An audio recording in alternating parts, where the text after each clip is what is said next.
The 2019 NBA trade deadline is now over, and despite the moves that Milwaukee and Philadelphia made, I want to talk about what the Raptors did, what they were rumored to do, and what actually ended up happening. So, first of all, the Raptors were rumored to be going after Mike Conley and Marc Gasol, only ended up getting Marc Gasol for Jonas, Valanciunas, Delon, Wright, CJ Miles, and a 2024 second-round pick. And I like this trade. I'm not going to, shit all over the trade, because Marc Gasol, in the short term, will help the Raptors. He's a good perimeter defender, good perimeter shooter, will help them on the inside, and he's an upgrade on JV, even though he's a lot older. He's considerably older than Jonas Valanciunas, who's only 26, and he will help the Grizzlies moving forward. He's a good piece for the Grizzlies to build around.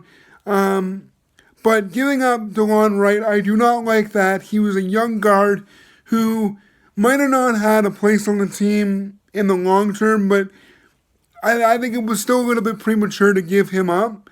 And CJ Miles, there was talk about the Raptors needing to acquire more shooting. Well, CJ Miles was a streaky scorer, and he helped them a lot last year.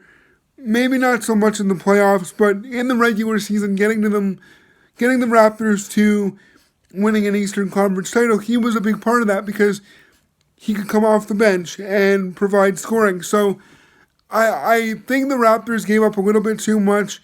In terms of the draft pick, we know by 2024, Marc Gasol will be 39, possibly even 40. So he'll be done in the NBA by then.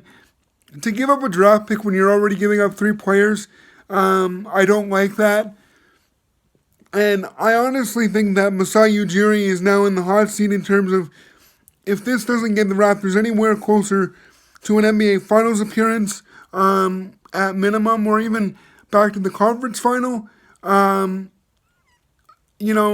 he's really on the hot seat, because if this doesn't work, he's going to need to move on, in my opinion. I like GMs that make a lot of trades, but I don't think a lot of Masai's moves have been necessarily good in a long-term sense for Toronto. And I've been vocal about a lot of the moves that Masai has made over his tenure in Toronto. So we'll see what happens. I mean, the Raptors are still going to have a very exciting team. There's still some time for them to acquire shooting on the waiver wire. They did clear cap space when they shipped Mikal Richardson to Philadelphia. So, not all bad. But I think we're going to look back on this trade a few years from now and think the Raptors overpaid for Marc Gasol. But that's just my opinion, guys. Like, share, and subscribe. And I'll see you in the next one.